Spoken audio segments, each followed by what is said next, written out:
I never played GTA 5 Story because I thought that this game was made for kids. But last week, because of all this hype around 10 years anniversary of GTA 5, I decided to give it a try. And you know what? I was wrong. This game was not made for kids. Obviously, Rockstar are mostly selling GTA 5 to kids. It's just impossible to sell almost 200 million copies if kids are not buying your game. But after playing GTA 5 non-stop for a few days and completing it, I had a feeling that this game was made for me. And I guess I'm not the only one. Probably a lot of you after finishing GTA 5 had similar feeling, except it happened 10 years ago. Feeling that this game was made for you. So yeah guys, it's not really a review, I'm just gonna be sharing my fresh impressions of GTA 5. Fresh impressions of a game that was released 10 years ago and everybody played it. Probably multiple times. So let's begin with things that I enjoyed in GTA 5 and then we're gonna talk about things that I didn't like, because this game is not flawless. For the first few hours I was literally sitting with a smile on my face. Everything about this game just hit me. Music, action, dialogues, characters, everything, but the most importantly, movie references. I was like, oh, it's from The Sopranos, even the kitchen looks like the kitchen in a Tony's house. And this moment is from Second Lethal Weapon, and it's from here, and it's from there. And it's not only direct references, it's overall feeling. Every heist feels like Heat.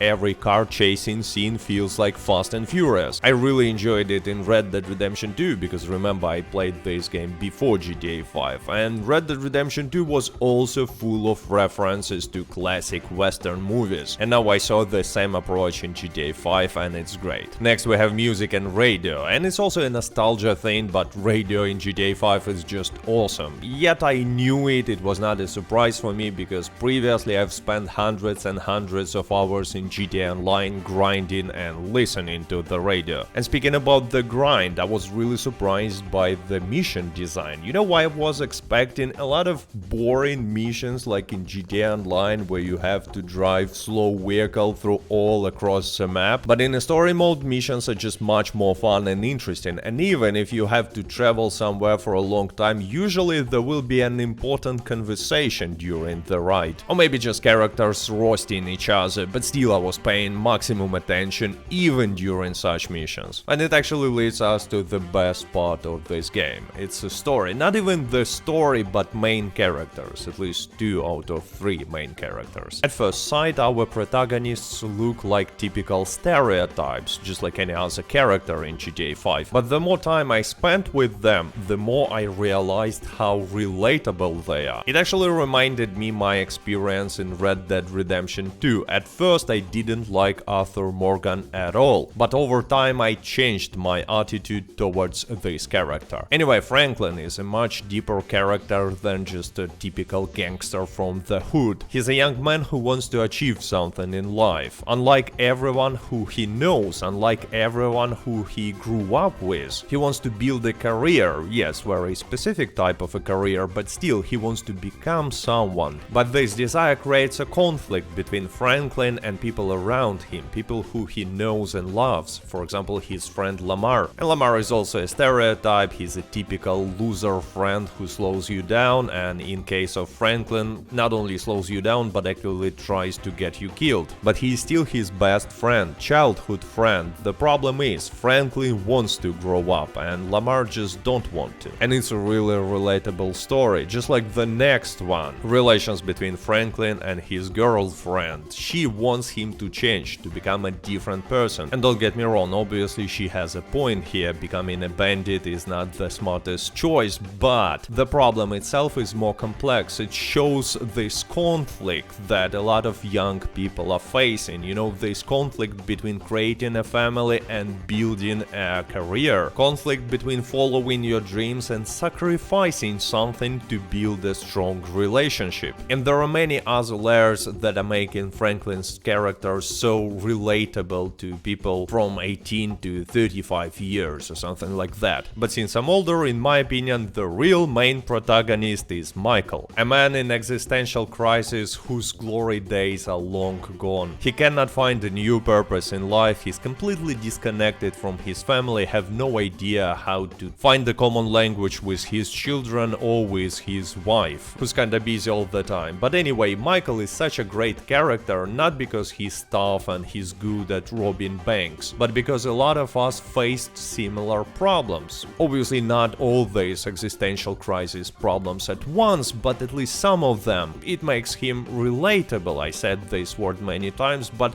it's a secret of a good story in my opinion, relatable characters. That's why The Sopranos are so great. It's not just a show about mobsters, it's a show about middle-aged men in an existential crisis. And yes, not only main characters are so good, there are a lot of other characters that are also great and they create a really interesting situations. But you might say, well, you forgot someone. Trevor, and yeah, it actually leads us to the part where I'm speaking about what I didn't like about GTA 5. As you already guessed, it's Trevor, psychopath killer who has huge anger management problems. And don't get me wrong, Michael and Franklin are not good people at all. They are both killers and Michael is also a traitor. Yes, he chose safety of his family over his gang and that's why he betrayed them, but still he's a traitor. But both Michael and Franklin are characters and Trevor is a cartoon. My theory is that Rockstar added Trevor to GTA 5 because younger audience, kids, will not relate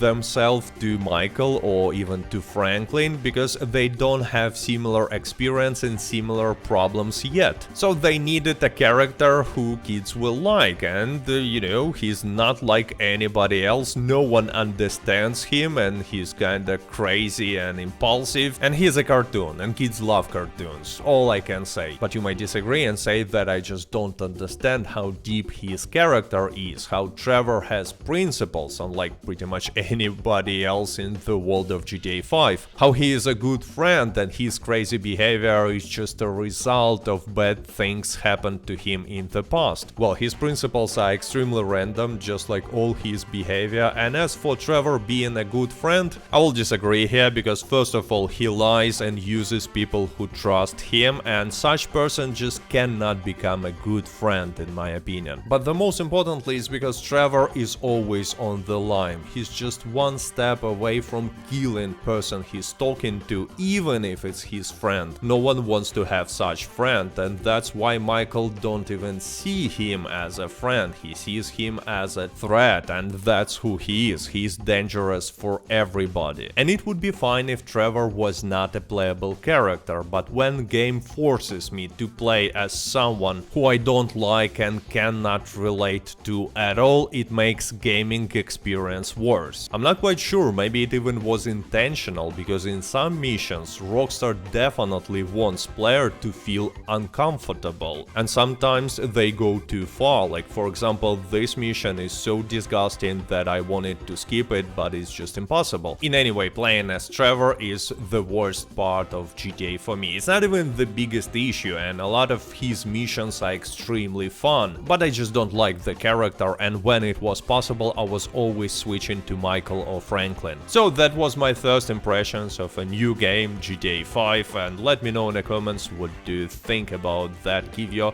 impressions on my impressions. And since we're talking about GTA, on your screen you can see a pretty good beginner's guide for GTA Online. And with that being said, I hope you enjoyed this video, stay safe, stay healthy, goodbye.